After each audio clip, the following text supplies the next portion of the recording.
One day I was playing dominoes down at the hospital with the porters in the afternoon, and I was at dinner at King's House that same evening. Wow. So that was like, How old were you then? I don't remember, I was probably about maybe 14 or 15 or something. Yes, so you're a teen playing with big men. Yeah, well, dominoes is Yes. is a thing. In fact, I actually want to get funding to do a research project to develop a curriculum around dominoes for mathematics. I'm John-Paul Clarke. I'm a professor of Aerospace Engineering and Engineering Mechanics at the University of Texas at Austin. And I hold the Ernest Cockrell Jr. Memorial Chair in Engineering at the UT. Before that, I was a professor at Georgia Tech, where I was a dean's professor. And then before that, I was a professor at MIT, which is where I studied. I went there in 1987, actually, after leaving Calabar. And I did my undergrad degree and my graduate degrees there, and then I stayed on as a faculty member. And I've done some other things in between. Did some sabbaticals to work in industry and started a few companies. But first and foremost, I'm an educator. Earlier as you were talking, you said that you were the son of Reverend Jervis Clarke. Yes. So you grew up into adulthood in Jamaica? Yes, from birth until end of sixth form, and I was 18 and I left. Okay. When I saw something about Wagga Hunt, I said you went to Calabar. Yes, I did. Well, I had no choice, to be honest. As my father I used to tell it when we were doing common entrance back in those days. You had to pick your top school and then the first choice and then your second choice. And my mother apparently asked after Calabar what the second choice is, and he said, "You can spell it again." So I didn't really have a choice. So as far as the only choice for her was Calabar? Yeah, well, the only choice for my father was Calabar. She went along with it. She's a St. Hugh's girl, so. Okay. Yeah. Do you still have family in Jamaica? I have some cousins here still. My brother lives in Florida.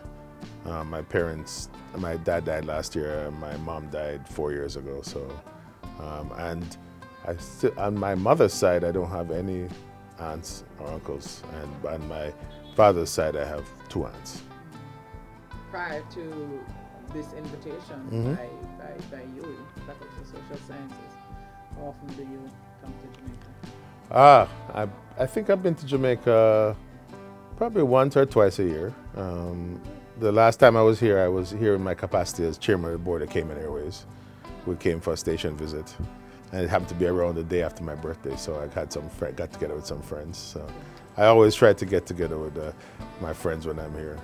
So, but I go to the Cayman. I mean, I'm in the vicinity quite often because I live in the Cayman Islands 3 days a week. Okay. Yeah. How much are you involved with CBAR's Old Boys? I'm pretty involved with the Atlanta chapter. Okay. When I moved to Atlanta, there was a very strong chapter there, and some of the folks used to go to school with my father. So it's a very broad spread, and so I'm on the sort of fundraising events committee. We had this past year we had the National Dance Theatre Company, where we've hosted a fundraiser in Atlanta, and we have every year a Founders Day event around the beginning of September, because September 12th is Calabar Day. Mm-hmm. So I'm very involved, and we fund some scholarships. I co-fund a scholarship for incoming first-year students, and then I also fund a scholarship. We as a family fund a scholarship in honor of my dad for the top 8th grader going into 9th grade. I also fund some scholarships at St. Hugh's. So same strategy. Right. Yeah, top students. So in my mother's name. So she gets, all of them are being scholars, all the first through 5th form, top students. Great. What are some of your best memories growing up in Jamaica, and in particular, growing up in a home where your father was a well-known minister of religion? Well, what are some of the lessons in that household? Well, I don't know if you could repeat some of those lessons, but anyway, Well, I had the benefit of having a priest as a father and a pediatrician as a mother. And the one thing about them was that they were both sort of very grounded. So, Daddy was rector of St. George's Church, which is just down the street. So I drove by this building every Sunday and other days too. And my mom was a pediatrician at Children's. And so, I got to spend time, even though I was theoretically a uptown guy, because I grew up in Meadowbrook. I spent a lot of time downtown. I went to Vaz Prep. My grandmother taught there. And then the lady who ran the canteen lived in Nanaville, so every evening my mother would drop her home. So I used to get free corn soup at the stadium because the lady who sold corn soup lived in Nanaville. Wow. And I knew everybody. Between pretty much here and Bustamante Children's Hospital, I could go pretty much anywhere and be good. So the one thing that was, that instilled in me one thing that you got in Jamaica. It's really great, and it was a great experience to be able to move through all levels of society. In fact, I remember probably my fondest memory of that was one day I was playing dominoes down at the hospital with the porters in the afternoon, and I was at dinner at King's House that same evening. Wow. So that was like... How old were you then? I don't remember. I was probably maybe 14 or 15 or something. So you're a teen playing with big men. Yeah, well, dominoes is a thing. In fact, I actually want to get funding to do a research project to develop a curriculum around dominoes for mathematics.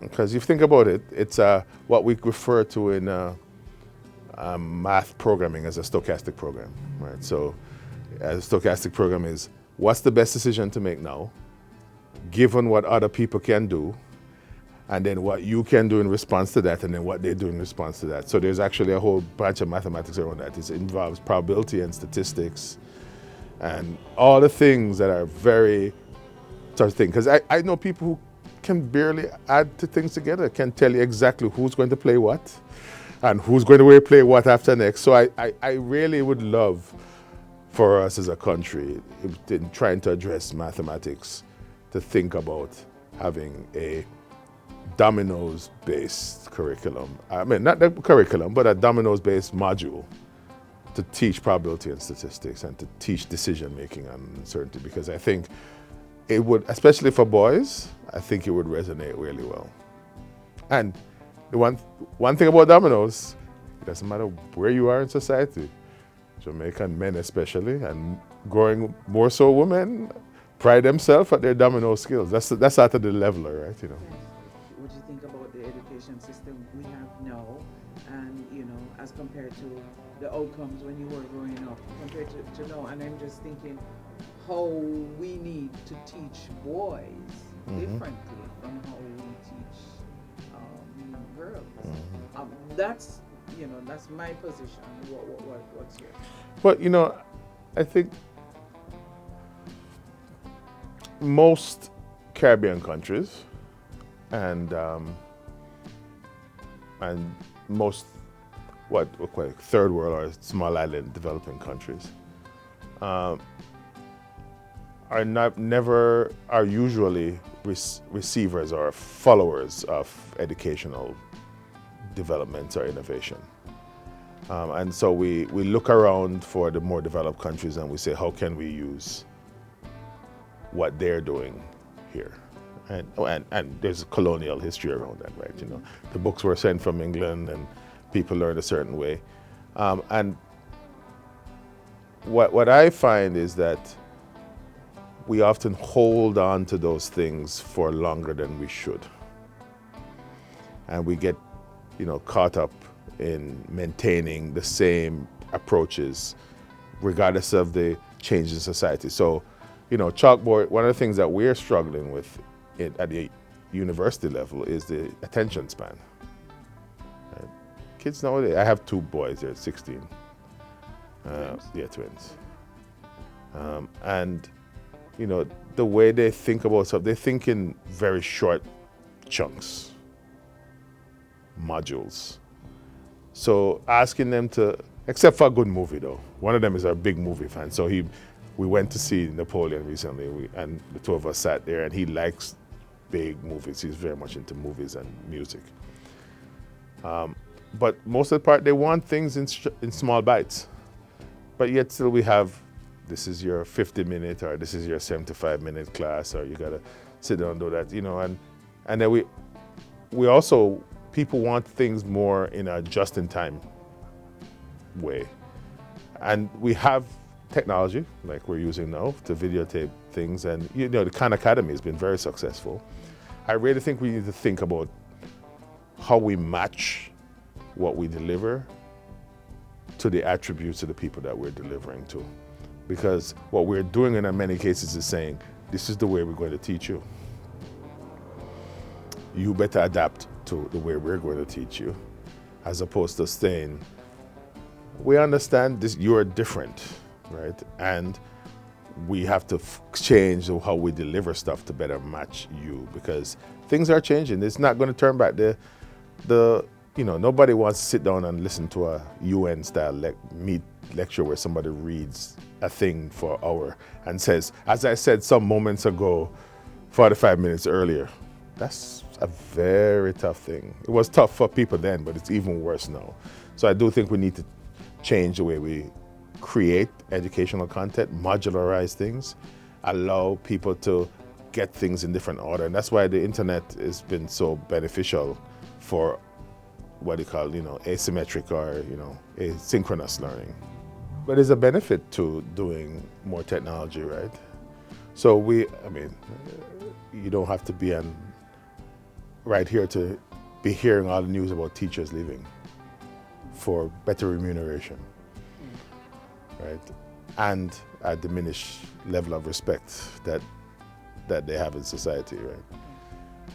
And the question is it more cost effective to try to train up and replace all of those folks, or do you try to figure out how to bottle the best that you have into master lectures? So I'm a firm believer in, if somebody can explain this particular thing really, really well, we should bottle that up.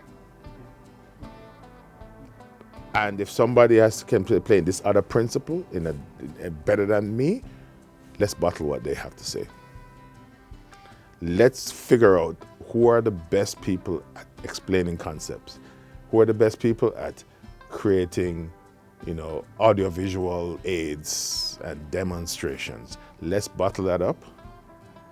And then let's use the teachers to do what we call recitation or tutorial to answer the questions around that. But the idea, because we have to separate delivery and exposition from tutorial. And by the way, Cambridge University has done that for centuries, right? Every student has a tutor, which is not a faculty member. And they basically, once a week they meet with them. So you might go to a lecture, but you go to your tutor, a tutorial person, faculty member, and they ask questions around the topic to actually fill things in. So separating delivery from tutoring is what I would suggest as the best first step to dealing with the dearth of the departure of teachers and basically changing to match better the students. Do you think we have the capacity to do that? Well, Jamaicans can do anything once we put our mind to it. I mean, if we put our minds to it and we focus on that, and we can find the resources, right? You just deem it important, right? You got to make it important. Okay, so when I said capacity, I'm thinking about the resources, both financial and personal, but also it's going to require a lot of political leadership to do that. Political leadership at the governance level, at the policy level. Mm-hmm. And perhaps my question was more at that level. Do you have that kind of... Well, I have been impressed, and actually as I go around the Caribbean, I think I hear people have great respect for the technocrats in the government of Jamaica. In fact, I don't remember which country I was in. Somebody was talking about it and they said, oh, you know, Jamaica has really a good technocrat class. So I do believe, I just think it's, I mean, I know that they had a report, right? The Orlando Patterson report. I have not read it. I've heard about some snippets of it, but I probably should. But, you know, I think there is a recognition that something needs to be changed. And the fact that they commissioned that report tells you that at least the politicians think that something has changed. Question is how. And how to make it cost effective, right? And like I said, I think changing the way we use our teachers, because a really good explanation of something, well crafted and well curated and well produced, you could increase the learning multiple fold across the country. I mean, I say for myself, you know, some days you come back, you have to go to like a sponsor meeting on the West Coast. It used to be worse when you're in Atlanta or in Boston. And you come back on a red eye because you have to teach the next day. You're not at 100%. Yes. I would much rather be at 100%, have a really well video, and have them do a video and then answer questions. Oh, understood. Yeah. So it's not only differences between people, it's just differences between the same person from day to day. Some day you didn't sleep well at night. You're going to be teaching a key concept in physics in high school. You're not on your game. Yes. The students suffer. I know. So better to watch a video. Well done. Yes. Well done and well explained. Yes. I'm just worried that we have this propensity over the years to just commission reports and we stockpile them, get a nice safe and put them in to keep them cool and then well, that's true for every government. Yes, yeah. I served for about 7 years on the National Academy of Engineering, Space, Engineering Medicine, Science Engineering and Medicine, the Aerospace Engineering Board, Aerospace Sciences Engineering Board. And, it's always interesting to see that process at work. Because typically Congress says you have to do a study. And they said which agency has to fund it, or somebody's figured to fund it, but Congress mandates a study. The National Academies do the study, and then you think it stays on a shelf, but the congressional staffers read it. And you see things and you get to testify before Congress. And you see things change, not quite right away, but over time you see things late. And I think we can do the same here, right? And I was at University of West Indies yesterday, and I was speaking to a few of the faculty members and the dean and the deputy principal as well. And one of the things I was saying, especially to the dean, was that the Faculty of Science and Technology is that model where you have National Academy type studies where you get the best, and the thing about the National Academy studies, you have this balance. You got to have people from this side of the viewpoint and that viewpoint, from technical viewpoint, not political, but technical viewpoint.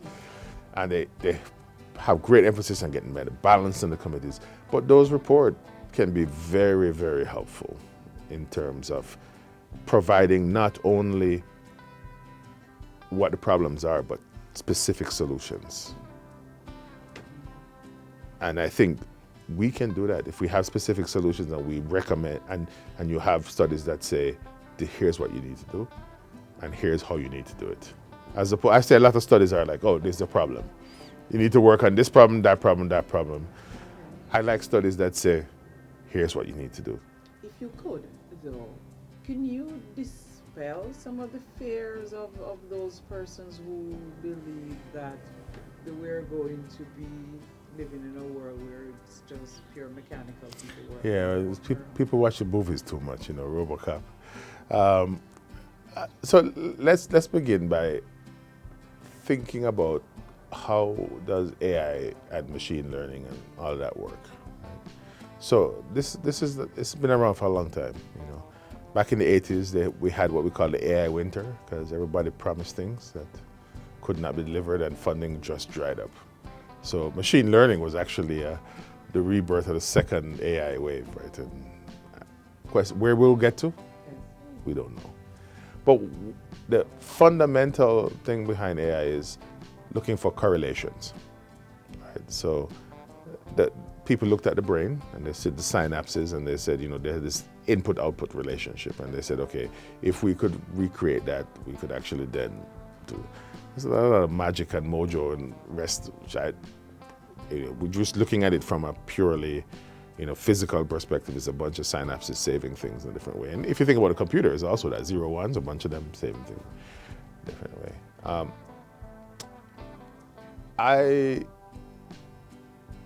I just gave a talk on Monday in University of Washington in Seattle around a pathway towards trusted and certified autonomy.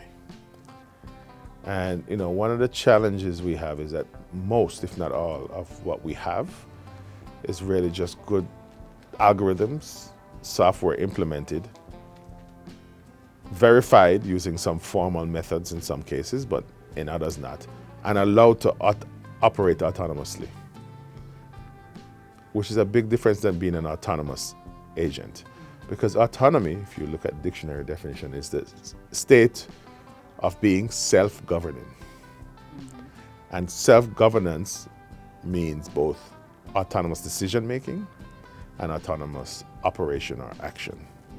And the vast majority of things that we're doing now is just action or operations, right? So I liken it to, and the question is, how much do you trust those systems when they are in situations which you've never seen before?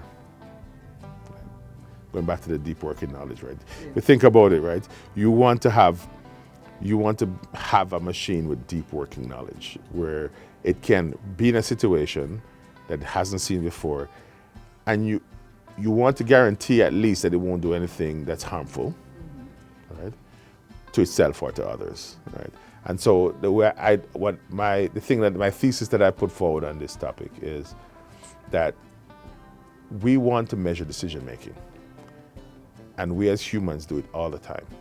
How well you estimate, how well you can determine the things that will make things better for others, and then how well the things, and coming up with the best solution out of that, that's what we want to be measuring that. We're not there yet. So and if we're there, then I mean, you know, the fact is humans are the most stochastic agents that we have, and we trust them to do a lot of things. Some of them do go a little haywire. Yes. So I don't expect that some of them may, but most of us are not gone haywire.